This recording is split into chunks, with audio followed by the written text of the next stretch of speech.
E vamos lá. Então, a gente vai começar a falar sobre a chegada dos europeus aqui na América, tá certo? A gente falou sobre expansão marítima na aula passada, e agora a gente vai falar sobre a chegada propriamente dita aqui dos europeus, sendo que a gente já viu também os povos pré-colombianos, tudo bem? Então, esse encontro é uma questão importante para vocês, né, que está relacionada àquelas questões etnocêntricas. Então, todas as vezes que se fala de etnocentrismo tem a ver com o encontro de povos diferentes, culturas diferentes, e como que essas culturas diferentes elas se olham, né? Sempre, obviamente, vão ter problemas. Então, eu, enquanto europeu, eu, enquanto cristão, eu vou olhar para o outro com os meus olhos, com os meus olhares, né? E etnocentrismo é uma questão que tem direto nos vestibulares, então vocês têm que tomar cuidado com isso. Etnocentrismo se aplica a qualquer época da história, a qualquer lugar também, desde que tenha um encontro de culturas diferentes, tudo bem? Então, o olhares, né, de diferenciação em relação à cultura, o etnocentrismo ele é um olhar, obviamente, sempre preconceituoso, porque você está olhando para o outro com a tua formação cultural, com os teus hábitos, tá? Com a tua mentalidade, com o teu modo de pensar, com o teu modo de agir. Isso é o etnocentrismo. O oposto ao etnocentrismo seria o relativismo, ou seja, você tentar olhar para o outro tentando entendê-lo, com os olhares dele, né? Mas, geralmente, quando a gente tem olhares culturais, um povo com outro povo, sempre vão ter conflitos, porque geralmente é o olhar etnocêntrico. O olhar relativista é um olhar mais científico, tá? Então, vocês têm que ter isso em mente. Então, obviamente que os choques culturais vão ter aí desde o começo do encontro do europeu com o americano, tá certo? E aí, nós precisamos falar sobre a conquista, como que esses povos militarizados, que é o caso, por exemplo, dos astecas e dos incas, como que essa população de 50, 70 milhões de pessoas aqui na América vai ser facilmente dominada por alguns europeus. Vocês estão vendo aí, ó, o Império Azteca, em torno de 500 mil soldados. Lembrando que os astecas eles eram tipo os espartanos americanos, né? A galera curtia guerra, eles valorizavam demais, né? Os deuses da guerra. Eles eram uma sociedade com muitas estratégias militares e coisas do tipo. Como que eles conseguiram sucumbir ao domínio do Hernán Cortés, né? O conquistador espanhol Hernán Cortés. O Hernán Cortés que contava com 400 homens, 17 cavalos, 10 canhões e algumas armas, né? Isso tudo está dentro do relato do próprio Cortés lá no diário que ele escreveu sobre a conquista do México, né, que é a área aí dos astecas. Então, como que isso foi possível? Então, vocês têm que ter em mente o quê? Isso se aplica aos astecas e isso se aplica também aos incas, tá? Esses pontos que eu vou falar aqui para vocês. Tem superioridade tecnológica? Sim, a questão da arma de fogo, a questão do canhão, isso é uma explicação. É suficiente? Não. Os conquistadores vão ter ajuda dos aliados locais, ou seja, aquelas tribos que eram dominadas pelos astecas e também as tribos que eram dominadas pelos incas, lembrando que são impérios centralizadores, né, são impérios que vão dominar os muitos povos da região. Esses povos dominados eles vão apoiar os espanhóis na luta contra os astecas. Claro que depois os espanhóis vão dominar também esses outros aliados locais, ou seja, os espanhóis vão dar o troco. Isso e a questão da superioridade tecnológica ajuda a explicar a conquista? Não. Aí, terceiro ponto. O terceiro ponto é a questão da adoração, né? Porque dentro da religião asteca, da religião inca, existia a ideia de que o mundo terminaria com a chegada dos deuses na Terra, né? Na verdade, não é que vai terminar, vai recomeçar. Mas a partir do momento que os deuses chegassem na Terra, isso haveria tipo um restart, né? Tipo um recomeço. Lembrando que o tempo para eles é uma ideia de um tempo cíclico. E aí, quando eles olharam os espanhóis chegando, eles acharam que eram os deuses na Terra. No caso, por exemplo, do deus Quetzalcoatl, né? O deus Quetzalcoatl, que é aquela serpente emplumada lá da mitologia da religião asteca, se ele fosse representado com uma característica humana, ele seria uma pessoa branca, tá? Isso dentro da religião deles, ou eles não tinham conhecimento dos europeus. E aí aparece o Hernán Cortés branco, de barba. Lembrem-se que os americanos, eles não têm barba, tá? Aí você vê o cara loiro, né, usando armadura, o metal também, né, a metalurgia aí do ferro, ela não era assim tão usada pelos americanos, né? Era mais a metalurgia do cobre, o bronze, o ouro, a prata, tá? E outro detalhe, as embarcações também chamavam muita atenção, que eram como se fossem ilhas flutuantes. O cavalo também causou muito espanto com a população americana, né? Porque o cavalo não é da América, tá certo? Então, o cavalo também era tratado como um animal dos deuses, né? Que ele é alto, o relinchar dele. O cara, quando ouvia um tiro de canhão, um tiro da arma, né? Uma arma de fogo, porque justamente o brilho da arma, né? O fogo saindo ali de dentro e o estrondo, essa galera saía fugindo de medo. E isso é um fator importante da conquista. Só que esses 3 pontos que eu citei para vocês não são suficientes para explicar como que uma população de 50, 70 milhões de pessoas vão sucumbir perante alguns europeus. Esse é o principal dos fatores, né? A gente está vivendo uma época de doenças, no caso aí da pandemia do Covid-19, e doença sempre foi um problema para a história da humanidade, tá certo? Então, a gente tem relatos de pandemias desde a época da pré-história. Então, vírus, bactéria, fungos, isso sempre causou choques aí na humanidade. Lembrando que o nosso corpo, ele tem aí seus anticorpos, mas o anticorpo ele só é produzido a partir do momento que ele tem contato com o agente invasor, né? Lembrando que os anticorpos é como se fossem os elementos de segurança do corpo. Claro que isso seria por meio de uma seleção natural, aqueles que conseguem se adaptar sobrevivem. Só que isso pode causar mortandade de muita gente, certo? Que é o caso, por exemplo, da gripe espanhola, é o caso da varíola, né? A varíola que ela foi por milênios, um problema para a humanidade. A vacina da varíola, né? A varíola só foi erradicada no mundo nos anos 70. E olha só que curioso, né? Todos os países do mundo eles resolveram jogar os seus frasquinhos de varíola fora, exceto 2 países. Quem? Estados Unidos e União Soviética. Vocês têm que lembrar que a gente está falando aí nos anos 1970, Guerra Fria. Vocês têm que lembrar que doença pode ser um fator de arma, pode ser um fator de conquista, né? No caso aqui dos europeus, por exemplo, os europeus que trouxeram gripes, varíola, sarampo, né? O sarampo também sempre foi um grande problema para a história da humanidade. E outras doenças, né, como o caso de DSTs também, isso foi um problemaço. Por quê? Porque o cara dava um espirro, passava 2 semanas depois ali, as populações morriam em quantidades gigantescas. Por isso que essa população de 50, 70 milhões de pessoas, elas vão ser reduzidas, mais ou menos 1570, a 5 milhões de pessoas, mais ou menos, né? Ou seja, como que de 50 a 70 cai para 5 milhões? Não é a questão das armas, a mortandade de gente, né, no sentido de assassinato. Claro que isso vai acontecer, mas o fator doença é o principal dos fatores de conquista e isso é importante para vocês, pensando justamente essas épocas que a gente está vivendo aí de doenças, tá? Então, guardem essas coisinhas aí. Vamos lá, vamos continuar aqui. E a conquista, no caso do Cortés, foi um período curto de 3 anos, né? Muito curto período de conquista aí. Vamos lá. O Cortés, quando encontrou o Montezuma, que era o último imperador ali dos astecas, o Montezuma, quando encontrou Cortés, ele foi encontrá-lo como se fosse Quetzalcóatl mesmo na Terra. Ou seja, aquela questão da adoração como deuses, né? Os espanhóis vão ser adorados como deuses, isso de fato aconteceu. E olha só que curioso, né? Os astecas, eles adoraram os espanhóis como deuses por um período mais ou menos, os incas adoraram por um período maior, e os maias, por exemplo, não chegaram a adorar os europeus como deuses. E aí tem aquele linguista famoso, que é o tal do Todorov, que eu acho que eu citei um pouco para vocês na época de expansão marítima, né, na aula de expansão marítima. O Todorov, ele é um linguista que ele quer tentar entender justamente esse encontro entre europeus e americanos. E uma das coisas que ele fala é essa questão cultural, né, desse choque cultural, dessas questões das doenças que eu acabei de mencionar para vocês. E ele também fala um outro detalhe, né, como que a escrita ela ajuda no desenvolvimento da inteligência humana, no sentido de raciocínio lógico, coisa assim. Então, o que ele relaciona? Que os incas, por não terem escrita, eles adoraram os espanhóis por um tempo maior.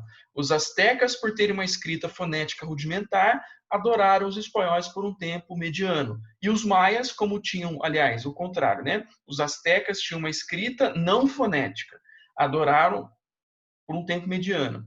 Os maias tinham uma escrita mais avançada, né? Ela já era fonética, e aí eles não chegaram a adorar os europeus como deuses, né? Não só pela escrita, mas também porque os maias já eram dominados pelos astecas, ou seja, o europeu não era nenhuma novidade, tanto no sentido humano quanto no sentido militar. E aí o Todorov ele quer justamente relacionar como que a escrita ela é um fator preponderante aí para esses povos na questão da adoração ao europeu como um deus. Vocês entenderam essa relação que eu fiz com vocês? Isso é uma teoria mesmo, né? É uma tese que o Todorov ele dissertou, ele escreveu, que é amplamente discutida e aceita hoje no mundo acadêmico, pensando nessas questões dos encontros entre os europeus e os americanos, tá? Olha só essa questão aqui da FAMEMA, né? A Faculdade de Medicina de Marília, do ano passado. A varíola cruzou pela primeira vez o Atlântico, chegando especificamente a Hispaniola, né, que é a região de Cuba, no ano de 1518 ao início de 1519. Durante os 4 séculos seguintes, a doença desempenhou um papel tão essencial quanto a pólvora. Tá vendo aí, ó? As questões que eu estava falando para vocês, tão essencial, eu diria, mais essencial ainda, porque o cara dá um tiro de canhão, o cara dá um tiro de uma arma de fogo aqui, o cara tá dando um tiro, ele tem que ir lá botar a pólvora, ele tem que ir lá recarregar, né, socar a pólvora, colocar a bala e atirar de novo. Ou seja, até ele fazer isso aí, os indígenas conseguem matar o cara. Mas tem aquela questão do espanto, né, o pavor do tiro, o pavor aí do fogo saindo, né, o brilho. Mas você não consegue matar muita gente com isso. Mas a doença, sim. Olha, foi tão essencial quanto a pólvora no avanço do imperialismo branco do ultramar. Um papel talvez até mais importante, pois os indígenas acabaram voltando o mosquete e depois o rifle contra os invasores, ou seja, os indígenas passaram a ter acesso às armas. Mas a varíola pouquíssimas vezes lutou do lado dos primeiros habitantes. Aí a questão justamente da formação de anticorpos, né? Inclusive até hoje, esses indígenas mais isolados, por exemplo, na região amazônica, todas as vezes, e aí teve até uma polêmica recente, não sei se vocês viram essa notícia, dos garimpeiros, né, tentando invadir durante a pandemia regiões dos indígenas Yanomami, se eu não me engano, e a FUNAI, junto com o IBAMA, tiveram que atuar, né, tiveram que lutar contra esses garimpeiros, expulsaram dali, eles meteram fogo, né, no maquinário deles e coisa assim, justamente porque não só uma questão do garimpo, que o garimpo é legal, mas também tem essa questão de levar a doença para os indígenas. Por quê? Como os indígenas eles convivem pouco com a gente, o sistema imunológico deles não é igual ao nosso. Isso é uma coisa que eu não sabia, eu lendo essas reportagens aí, eu peguei. Apesar de algumas tribos indígenas serem mais próximas a nós, mesmo elas, o sistema imunológico deles não é tão eficiente assim como o nosso, porque nós, como vivemos mais juntos um com os outros, a gente tem muito contato entre si, né, entre europeus, americanos, no sentido mesmo de continente, asiáticos e africanos, o nosso sistema imune ele já é mais adaptado, diferentemente do indígena, né? Eu estava até vendo teorias aí, né? O Átila Yamarino, né? Que é aquele infectologista que eu recomendo que vocês sigam ele no Twitter, na internet, no Xadrez Verbal, as entrevistas que ele dá. Não sei se vocês viram que a Covid-19 ela se espalha em felinos, mas não em caninos, né? Então, a notícia de que lá no zoológico de Nova York também foi constatado na China que animais felinos contraem a doença. Só que ela não se sabe se eles transmitem a doença para os humanos, por exemplo.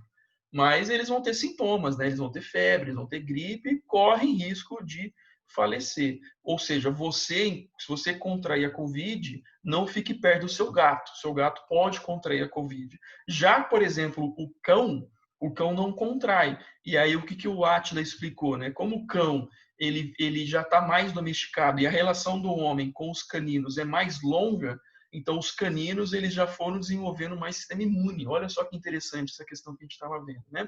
E aí, voltando para cá, o excerto aqui, o texto está falando justamente da suscetibilidade dos ameríndios a novas doenças e isso ajudou no domínio dos europeus, tá? Então isso aqui é uma questão importante. Vamos lá. A parte dos incas, aí entra a pessoa do Francisco Pizarro. Então, o Pizarro, ele com 180 homens, 27 cavalos, alguns canhões e algumas armas vão dominar em torno de 85 mil soldados incas. Lembrando também que os incas eram um império militarizado. Comparando com os astecas, talvez os astecas eles eram mais militarizados em relação aos incas. Só que os incas aqui também eram bons guerreiros, tá? Vamos lá. E olha só essa charge. É a charge que vai ilustrar justamente a questão do domínio europeu. Esse é o principal fator de conquista, que é a doença, tá? Por isso que agora a gente também tem que evitar contatos aí, né, de abraços, dar a mão para as pessoas, porque é uma questão de transmissão. O vírus ele transmite aí próximo das pessoas, por isso que todo mundo tem que usar máscara, tá, gente? Saiu de casa, usa máscara. E provavelmente aí, se a escola voltar, todo mundo vai ter que usar máscara e evitar o contato próximo entre as pessoas, porque até ter a vacina a gente vai ter que viver desse jeito. E no caso de vacinação, por exemplo, né, o governo brasileiro ele faz um trabalho bom, aliás, a pessoa até ver como que está isso agora, né, nesses anos com o governo novo, de vacinação das comunidades indígenas. Inclusive, a FUNAI ela recebeu o corte de verba, e uma das coisas que eles estavam preocupados é justamente essa questão da vacinação da população indígena. E essa vacinação é de coisas básicas, né, de sarampo, febre amarela, gripe, as várias vacinas que nós usamos, os indígenas também devem usar justamente para ter essa questão do sistema imune, tá? Vamos lá. Aí no Pizarro tem os mesmos fatores relacionados ao Cortés, né, aquela questão do militarismo, a questão da tecnologia, a questão das estratégias militares, a questão da ajuda dos aliados locais, mas no caso dos Incas tem um fator a mais, que é essa briga política entre Atahualpa e Huáscar, que são os filhos herdeiros do trono, tá? Que eu já vou explicar. Alguém mandou aqui alguma coisinha aqui no chat. O João mandou, desde o dia 22/4 já é obrigatório o uso de máscara dentro dos locais. Isso em Ribeirão, tá? Isso é um decreto do executivo aqui, né? Inclusive a Câmara está analisando essa questão. Isso não é só dentro dos locais, não, viu? Isso é dentro, isso ali é ambiente público. Então, por exemplo, a polícia ela pode te parar e ela vai te dar uma, como que fala a palavra? Vai te dar uma bronquinha ali verbal, né? Então é uma orientação verbal.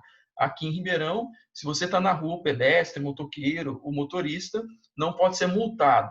Agora, estabelecimento comercial pode ser multado se o estabelecimento comercial aceitar alguém dentro sem máscara. Eu acho, aí é uma opinião pessoal, né? De que essa é uma forma, talvez, de educar a população. A gente sabe, né? A gente vê pelas imagens, né, não sei se vocês têm acompanhado, por exemplo, imagens das pessoas nos bancos, em filas, né? As pessoas não respeitam o distanciamento social. Isso é muito complicado, né? Então, essa distância mínima que as pessoas têm que ter de 2, 3, 4 metros um do outro, as pessoas não respeitam. E talvez por meio dessa obrigatoriedade das pessoas dentro do comércio usarem a máscara, talvez vai criar uma consciência coletiva das pessoas usarem máscara no meio público. E assim, a gente está vivendo uma época muito delicada e complicada. Então, até ter a vacina, a gente vai ter que ter esse isolamento social, a gente vai ter que ter esse distanciamento. Então, pode ser que a quarentena ela dê uma amenizada, e aí, dependendo do SUS, né, se vai ter casos, por exemplo, de internação, volta a ter quarentena de novo. Então, é uma coisa que vocês vão ter que já estar acostumados, né? Vão se acostumando isso aí, porque até ter a vacina, e aí a vacina ela vai aparecer de pelo menos 1 ano e meio, 2 anos, né? Inclusive, a vacina mais rápida até hoje que o ser humano fez foi a vacina do Ebola. E a vacina da ebola foi feita a partir do momento que os ricos contraíram a ebola, né? Por exemplo, nos Estados Unidos. E aí, né, os países se uniram, investimento pesado, né? E conseguiram fazer a vacina da ebola. Inclusive, essa vacina está em teste ainda em 2 anos. Essa é a vacina mais rápida que o ser humano já produziu. Como a Covid ela é uma questão pandêmica, então pode ser que surja num prazo de 1 ano e meio, 2. Porque tem que ter a questão dos testes, né? Você tem que ter uma segurança metodológica científica para poder usar. Então, até lá, a gente vai conviver com quarentena, e aí afrouxa a quarentena. Aí o uso da máscara, distanciamento social, né? Então, você vai querer dar um beijinho aí, você vai ter que dar beijinho de máscara. Tô brincando, né, gente? Mas a máscara vai ter que ser um uso que a gente vai ter que se regrar mesmo, tá? Então, já vão se adaptando. Se a escola voltar, todo mundo vai ter que usar máscara justamente por uma questão de segurança. Lembrando que a máscara ela é muito mais importante para quem tem o problema. E lembrando que mesmo a pessoa não tendo sintoma, ela também transmite a doença, né? Então, ela é muito mais eficiente para quem tem a doença, mas para quem usa a máscara, no sentido de contrair, você tem uma diminuição aí de circulação de ar, obviamente, o vírus, ele passa menos, mas ele passa. Agora, se as duas pessoas usam máscara, a possibilidade, ela se reduz a alguns por cento, inclusive, é menos de 5% a transmissão, beleza? Então, vamos conviver com máscara a partir de agora, tá? Se você vai ter que comer, você vai ter que se distanciar das pessoas para poder tirar máscara para comer, por exemplo. Então, é uma coisa que a gente vai ter que aprender a viver enquanto sociedade, tá? Vamos continuar. Então, associado àqueles muitos fatores que eu já falei para vocês, no caso dos Incas tem um fator de guerra civil, ou seja, Atahualpa e Huáscar estavam brigando pelo poder. E da mesma forma, quando eu falei para vocês da guerra civil lá do Peloponeso, a guerra do Peloponeso dos gregos, que isso vai enfraquecer o povo e vai favorecer a conquista dos macedônios, lá no caso dos gregos, isso também é a mesma coisa, ou seja, os Incas, eles se enfraqueceram nesse momento de guerra civil e isso foi um fator que vai contribuir para a facilitação de domínio do Pizarro, tá? O Atahualpa, ele vence a parada, só que o Império Inca, ele deu uma enfraquecida. Beleza? Vamos lá, vamos continuar. E olha só, né? O Pizarro, ele percebeu essa questão da adoração. O Cortês também tinha percebido isso. O Pizarro percebeu porque os incas adoravam no sentido mais crachado, no sentido mais forte e por mais tempo. O que rolou? Os encontros já estavam acontecendo, né, entre os espanhóis e os incas no sentido amistoso. O Pizarro foi lá e propôs fazer um jantar. E aí o imperador Atahualpa ficou alegre, né? Nossa, vou conhecer meu Deus aqui, né? O Deus Viracocha e coisa assim. Só que aí, nesse jantar, o Atahualpa foi sequestrado, 6.000 incas foram assassinados e o Pizarro pediu uma sala de ouro e 2 de prata para o resgate. O resgate foi pago, só que Atahualpa foi assassinado. A partir daí, as duas grandes capitais, né, do Império Inca, e aí a capital principal era Cusco, as capitais vão ser dominadas, tá certo? Cusco seria a grande capital, Quito seria um segundo grande lugar ali de potencial político do Império Inca, tá? Então, a partir daí, vem a conquista dos espanhóis. E os espanhóis, nesse caso aqui da América, no caso lá dos astecas, né? A cidade do México, ela é construída em cima da cidade lá de Tenochtitlan, que é aquela cidade fluvial, né? A Veneza americana que eu já tinha mencionado para vocês na ano passada. No caso aqui do Império Inca, os espanhóis vão fazer uma capital nova, que é a capital do Peru, Lima, né? Por quê? Porque Cusco e Quito meio que vão ser deixadas de lado, porque eram centros políticos aí do antigo Império Inca, e os Incas meio que também vão fazer muitas revoltas, né? Então, eles acharam melhor fazer uma nova administração política para tentar ter esse confronto com esses novos dominados, tá? Vamos lá. Olha só esse texto que é interessante para vocês pensarem.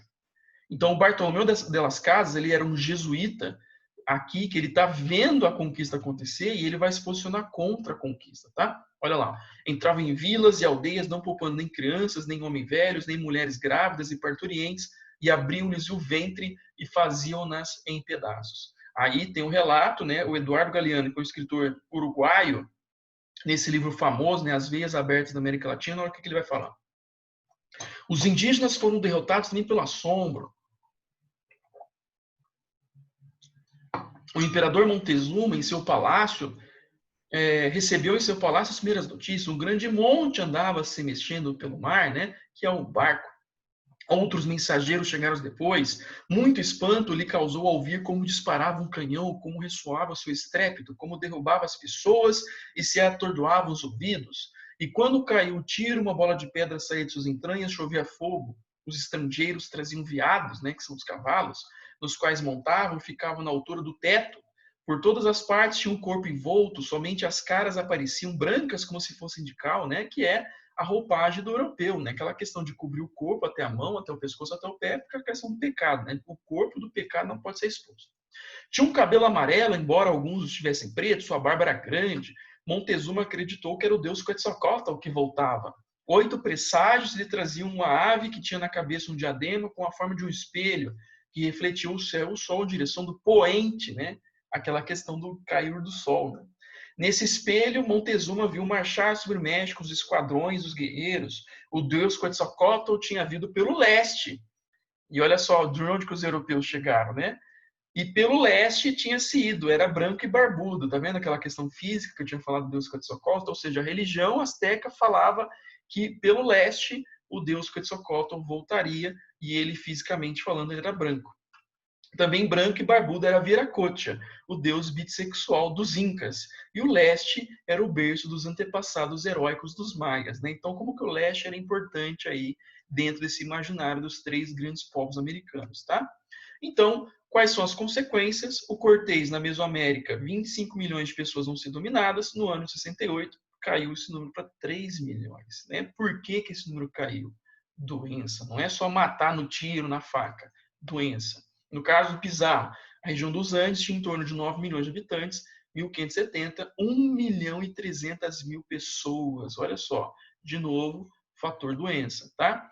Os jesuítas e alguns filósofos, né, vão criticar a conquista. Inclusive a conquista, se a gente for pensar no sentido mesmo de número de mortos, morreu muito mais gente na conquista espanhola, a conquista dos portugueses, né, a conquista dos europeus sobre a América, do que, por exemplo, a Segunda Guerra Mundial. A Segunda Guerra Mundial, ela morreu em torno de 60 a 80 milhões de pessoas. E olha só, a América tinha mais ou menos essa população. E daí para mais, né? Inclusive, em números, a gente pode falar que vai morrer muito mais gente aqui na América, porque você tem aquela questão da geração de filhos, né? Por nesse tempo de 70 anos, vai morrer muito mais gente aqui na conquista da América do que na Segunda Guerra Mundial. Ou seja, o maior genocídio da história da humanidade foi a conquista dos europeus sobre a América, né? Olha lá, né? O Michel de Montaigne falando. Quantas cidades arrasadas, quantas nações exterminadas, quantos milhões de povos passados a fio de espada, nunca a ambição humana chegou a promover coisas tão víveis e miseráveis. E os jesuítas se posicionaram contra a escravidão indígena, por exemplo, né? Por que isso? Porque eles querem evangelizar os indígenas e muitos deles também criticavam a conquista. Na parte da Europa, da parte da América espanhola, a escravidão africana ela foi menos utilizada do que na América portuguesa, tá? Então, para o jesuíta, o apelo contra a escravidão indígena é muito maior na América espanhola, porque o número de escravos indígenas ali era maior, tá? Vamos lá. O Bartolomeu de Las Casas, né, esse é o livro dele, O Paraíso Destruído, vai mostrar justamente como que os indígenas vão ser obrigados a pagar impostos, vão sofrer com extorsões, escravidão, trabalho forçado, e aí eles vão criticar essa conquista, vão defender a evangelização e vão defender a liberdade dos indígenas. Claro que alguns jesuítas vão ter uma crítica maior do que outros, tá? No caso aqui, o Bartolomeu de Las Casas foi um deles, beleza? Vamos lá. Olha só, né, a frase do Dorov que eu tinha falado para vocês. Colombo descobriu a América, mas não os americanos. É aquela questão etnocêntrica. O mundo dos selvagens era literalmente ininteligível para o pensamento europeu. De novo, a questão etnocêntrica, só que também o etnocentrismo ele rolava no caso contrário. Os indígenas não entendiam por que, por exemplo, eles eram punidos. Não entendiam por que eles eram escravizados. Não entendiam, por exemplo, por que eles perdiam o nariz, a orelha, quando eles iam lá, pegavam a espada do europeu e deixavam no lugar, por exemplo, um tanto de milho. Isso para eles era troca. Por europeu, era assalto, era roubo. E aí o indígena ele vai ser punido. Então o indígena não entendia isso. Ou seja, são culturas diferentes sendo conflitantes em um mesmo espaço geográfico, tá? Vamos lá que aqui o negócio está terminando. Falta 8 minutos para terminar. Então, no caso aqui, a escravidão, os jesuítas vão se posicionar contra, porque vão falar que isso era um horror, e também vão falar que os índios não são animais. Aquela ideia do selvagem, né? O animal, ele é um selvagem porque ele não tem alma. O índio, muita gente falava, né, que o índio também era selvagem, ou seja, o índio era animal, por isso que ele tinha que ser dominado. Os jesuítas vão falar que não, ele tem alma, por isso que ele tem que ser evangelizado, tá? Mas mesmo a evangelização, ela também é uma prática de extermínio cultural. Por quê? Porque as línguas vão desaparecendo com o passar do tempo, porque a partir do momento que você tem uma evangelização, você tem uma língua de evangelismo. Então pode ser o espanhol, pode ser o português. No caso do Brasil, o tupi. Então, como o maior ramo linguístico do Brasil era o tupi, os jesuítas vão usar a língua tupi para evangelizar os outros indígenas. Consequentemente, os outros indígenas aprendem o tupi e a língua deles materna passa a ser deixada com o passar do tempo. Não só isso, mas também aquela questão dos vestuários, o pajé, a figura, as várias culturas, elas meio que vão sendo exterminadas com o passar do tempo, uma nova cultura é aprendida, tá? Então, nesse caso aqui, ó, em torno de 1.200 línguas vão desaparecer na América, tá? Vamos continuar aqui. E aí, as perdas culturais, os costumes, a redução demográfica, né, os estupros, os assassinatos, isso é uma coisa que vai acontecer de agora em diante, tá? Vamos lá. Olha essa questão aqui da FUVEST de 2018, que foi uma questão bem complicada. A imagem representa a morte de Atahualpa, né? Essa pintura foi feita no século XIX. O último imperador inca, 1533, após a conquista espanhola comandada por Pizarro. Então vamos ver as alternativas. A conquista ela foi favorecida pelo conflito interno entre os dois irmãos incas, Atahualpa e Huáscar, aproveitado pelas forças espanholas lideradas por Francisco Pizarro. Certinho, né? A guerra civil enfraqueceu os incas. A produção agrícola das plantagens escravistas constitui-se na base econômica do vice-reinado do Peru, controlado pelos espanhóis. Isso aqui está errado, por quê? Porque a base econômica, a gente já vai ver isso na sequência, dessa América Espanhola é a mineração. E no caso aí da região dos Andes e do México, a principal força econômica é a produção de prata e ouro, né? Porque isso já existia aqui. Inclusive os incas tinham muros, paredes gigantescas de ouro, né? Então a questão da mineração é o principal fator da parte da América Espanhola. Então essa aqui está errada.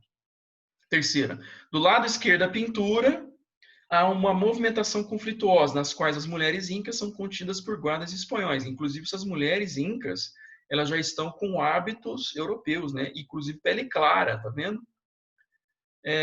São contidas por guardas espanhóis, contrastando com a expressão ordenada e solene do lado direito. Aqui, ó.